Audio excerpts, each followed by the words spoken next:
Okay everybody, so we've got a top sirloin here. You might be aware already by now that we have over here the rump steak, the top sirloin, and there's a little layer here on the other side that gotta be removed, as it's got a lot of silver skin in between here. We can remove only this one, and there will be a little very tender piece inside. So we see a lot of fat over here. We do not want to remove all the fat, or else what's going to happen is it will disconnect the rump steak from the top sirloin. So first we'll do the trimming, remove all the fat. Notice that when I'm using my hands and knife, I start the cut and only then I'll grab. I don't keep my hand here trying to take a peek and pinch the meat and go with it, because the chances of getting cut are so high. So you don't want to do that. Always cut away from your body, or right, you don't want to cut towards your body, because sometimes what happens is you're putting too much pressure.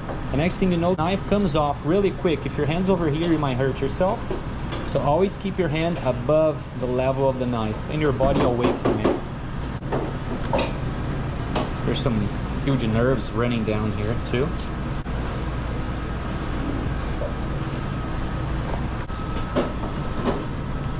So there's some natural seams here as well, you can see, look.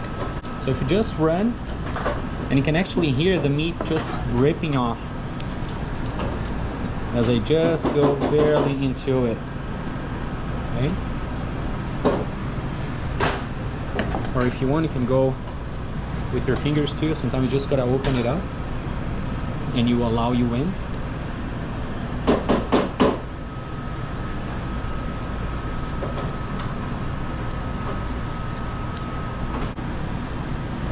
There's a huge tendon or nerve that runs around here. That's like rubber, it's gotta go. Now if you notice, there's more here to be removed. We don't need to remove this part, okay? This is tender enough to keep it here. I'll remove it just so you see it actually, to know what I'm talking about.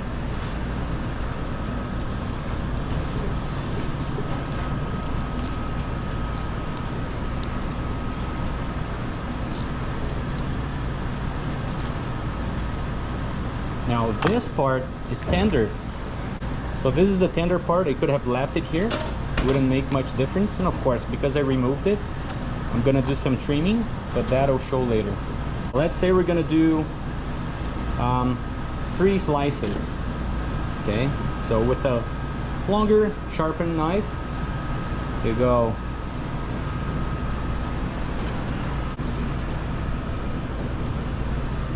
Now with this one, the 3 of them, you can prepare the fake tri-tip, which again, you have a natural seam here that splits the rump steak with the top sirloin.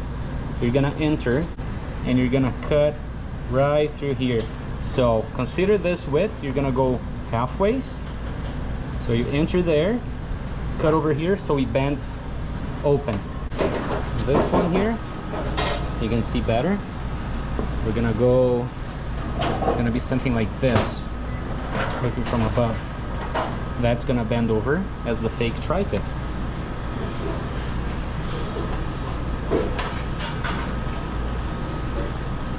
Look, if I try to bend it, there's a bump.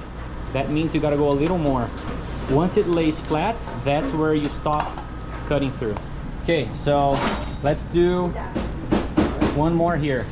I'm gonna open, just for training purposes, on the cutting board what it's gonna look like in the end, like a question mark. Okay, the skewer is gonna run right into here, go along the way right in the center, and come out here. That's what we're looking for in the end. One important step of this one is, once I go through the skewer right here and the meat's this way, I want to stretch the meat. So the skewer will be here.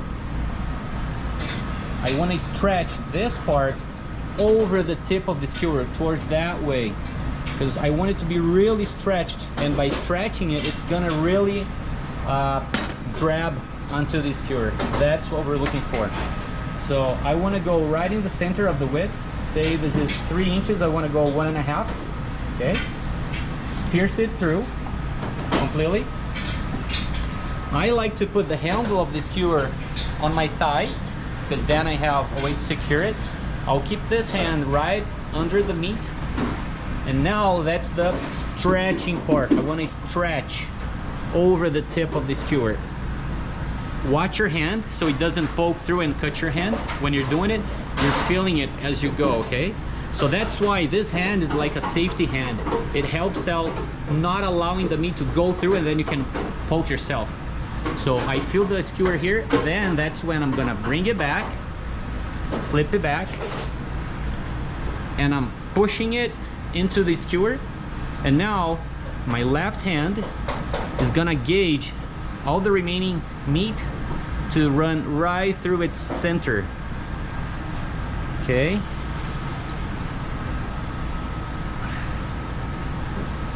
There we are. So like a question mark, it was like this and that way.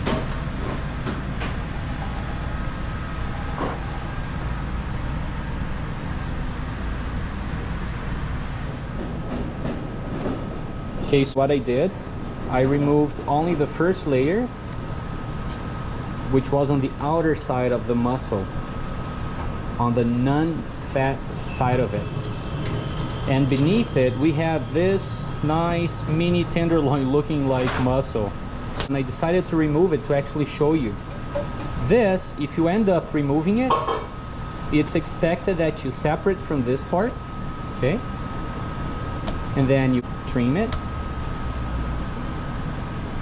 And you can use on bacon wrap, petit tender. I'm actually gonna cut into it so you can actually see it.